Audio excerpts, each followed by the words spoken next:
I spent 30 years thinking I knew my own country, until I realized the America we see in the media is just a mask for hundreds of different worlds hiding under one name.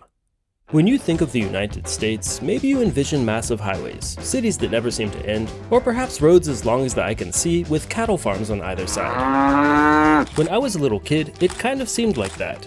I was born in Atlanta, Georgia, raised in Virginia, and lived a few years in New York City. So the US is a country where I have roots. Some of my ancestors came in the early 1900s, others hundreds of years before that. But even though as a kid I'd traveled the country a lot to visit family, I didn't really see it. And how could I have? In the US, you're taught to stare at the flag and memorize the map, but you're rarely taught to look at the essence of the places inside it. And life here tends to keep you pretty busy. I'd been to Mexico a little, the Bahamas for a day, but it was really getting the greatest high school graduation gift imaginable that changed things. My first trip to Europe. Fast forward a few years and I liked it so much I found myself first living in Spain and then Germany. This got me used to the border effect. You take a short train ride, the language changes, the bread changes, and the entire philosophy of life shifts. London felt like something straight out of a storybook. Paris felt like a croissant-fueled dream that was probably too classy for a kid from Virginia. Prague was just a world of possibilities. But the more I explored Europe and other parts of the world, the more I started looking back at my own home with a sense of guilt. I started to realize that the US had these same invisible borders. Deep culture and geographic rifts that I had ignored because I was too busy looking for what was familiar. So I started to travel back more often to stop treating the US like a single country and start treating it more like a collection of worlds. So in this video, it's not just that the United States isn't what you think it is, it's that it's not what I think it is. And it just keeps proving that to me over and over. Let's start with the very outer bounds of the country. When you think of the United States, chances are English comes to mind. Pero Puerto Rico te tiene que decir algo. Living in Europe, I learned that a 3-hour train ride could change the language, the weather, the whole way of life. But in the US, an even shorter flight from Florida to San Juan does the exact same thing. Puerto Rico is a place with history older than the US itself, and where the American identity isn't defined by English. You might not think of Spanish when you think of the US, but it's the second most spoken language in the country. And in Puerto Rico, it's the most spoken language. You can see and feel the tension between home and elsewhere perfectly in San Juan, the capital and largest city in Puerto Rico.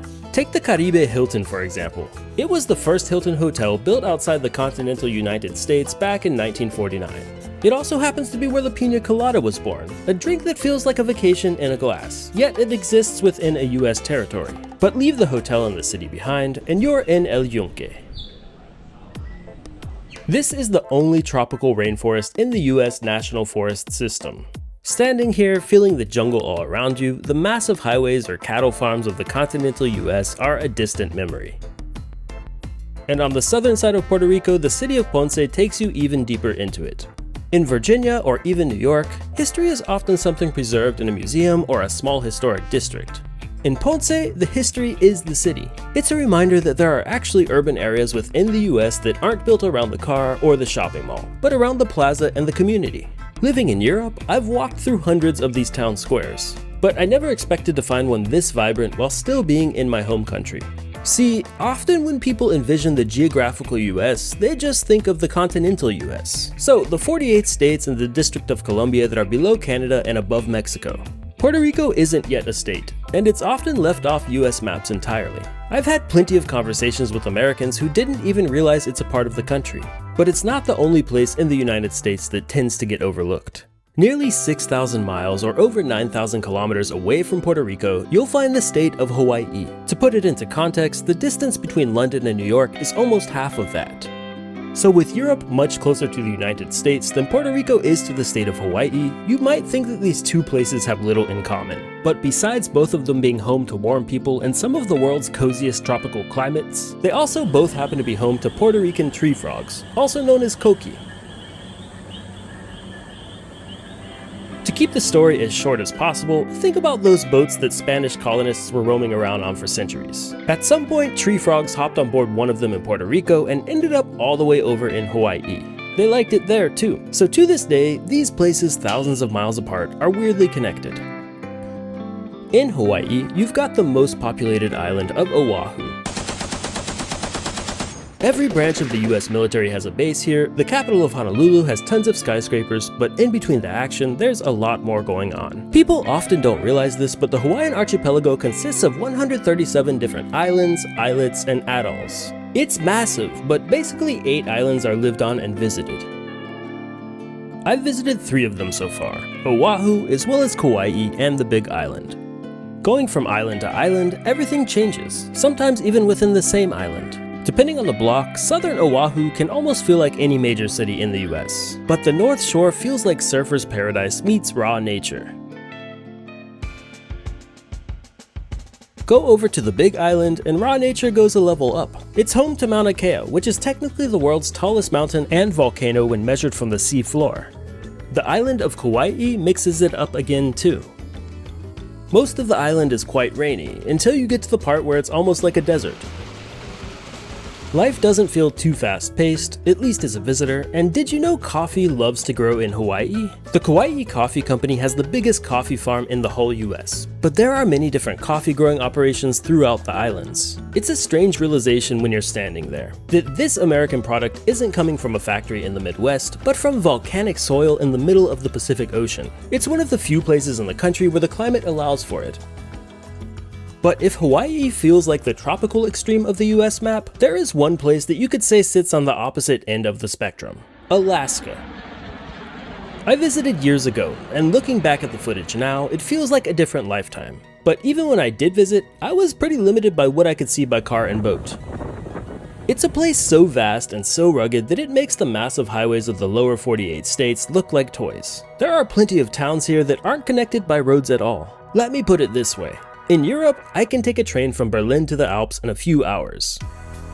In Alaska, you can fly for 3 hours and still be over the same wilderness. It's the ultimate proof that the US isn't just one setting. It's a collection of what can feel like different planets, one tropical, one Arctic, all somehow existing under the same name. But the border effect I started to learn about living in Europe isn't just about distance or climate. It's about time too. If you aren't Native American, then you or your ancestors likely came here as immigrants, or as was the case for millions of people, were brought here by force through slavery. Whether they arrived on a boat in the 1600s or a plane last week, they were stepping into a human story that was already being written. Living in Europe, I've gotten used to the idea of old nations. You walk through a city in Germany or Spain, and you're likely stepping on layers of Roman, medieval, and modern history. But we often forget that the US has those same layers. There are currently over 500 federally recognized tribes in this country, many with their own governments, their own laws, and their own languages. When you enter the Navajo Nation, for example, you aren't just in another state. You're in a sovereign land that's larger than 10 of the individual countries in Europe combined. And to really put things into context, just a few hundred years ago, that land was more than double its current size. It's a reminder that the story of this land didn't start with a flag or a constitution. It started with people who had already mastered living on it thousands of years before my ancestors even knew it existed. So if you're not Native American, you or your ancestors arrived here as immigrants by force or both. But even with that complex history, the feeling of being in a cultural melting pot is at the heart of what makes the United States what it is. And if I asked you which group of immigrants is most numerous in the country today, the answer might surprise you. Many would assume because how widespread the English language is, it's English people. But it's actually not. It's Germans. People with roots in the country where I live today, Germany. There are many different ethnic identities in the United States. But somewhere that really changed how I think about the US is a place that continues to maintain a lot of its French identity: Louisiana, especially the city of New Orleans. Living in Europe and spending a lot of time in Asia, you can see how cities preserve their soul through age. But New Orleans is different. It's not just a city with a French name, it's a cultural island. From the Creole and Cajun influences to the jazz that seems to leak out of the very sidewalk, this is the place that jazz was created. New Orleans feels almost like a Caribbean city that drifted north and got stuck in the Mississippi Delta. It's a place where the standardized America, the big box stores and the 5-lane highways feel like a background character. Strangely, it was a place I'd heard about for decades before visiting. This has got to be the most famous cafe au lait in the world. But even with an idea of what I was getting into, visiting New Orleans was one of the first times I realized how differently beautiful the US could be from what I thought it was. But think back to how far Puerto Rico is from Hawaii and Alaska, and how much is in between. There's much more to the continental US than the East Coast where I was raised, or New Orleans. And one place that really showed me a new side of things was the Southwest Desert. The desert is a massive world of its own. In Europe or around East Coast cities, the landscapes often feel human-scaled. You're usually a short walk or drive from a village or town, or some kind of sign of civilization. But out here, it feels like the land doesn't care that you're there. Think red and orange sand going on as far as the eye can see. Otherworldly looking rock formations everywhere. The Grand Canyon is probably the most well-known example of this part of the country. But it goes far beyond just that. One of the world's largest desert cities, Phoenix, Arizona, is right in the midst of it too. The urban sprawl is huge there, but you can get the feeling of the desert without leaving the city limits. You'll be driving past a shopping mall one minute, and the next, a massive red rock butte like Camelback Mountain is towering over the traffic. Another great hiking spot out here is the Pima Canyon trailhead. Right now it's like 102 degrees out here. It's a city that feels like it's in a constant conversation with the sun and the sand. I think on my first visit here, I started to realize the massive highways of my childhood weren't just for travel. In the desert, they feel more like lifelines in a landscape that was never meant to be paved. Currently, I've visited 34 out of 50 states. And I think the biggest lesson I've learned is that in this part of the world, states can be as diverse as countries. Even within just one state, things can be drastically different. Take my home state of Virginia. You can be in the suburbs of DC, surrounded by public transportation and data centers that power the world's internet, and drive 3 hours south into the heart of the mountains where life is governed by a completely different clock. The beach is a few hours to the east, and Richmond, Virginia does its own thing entirely.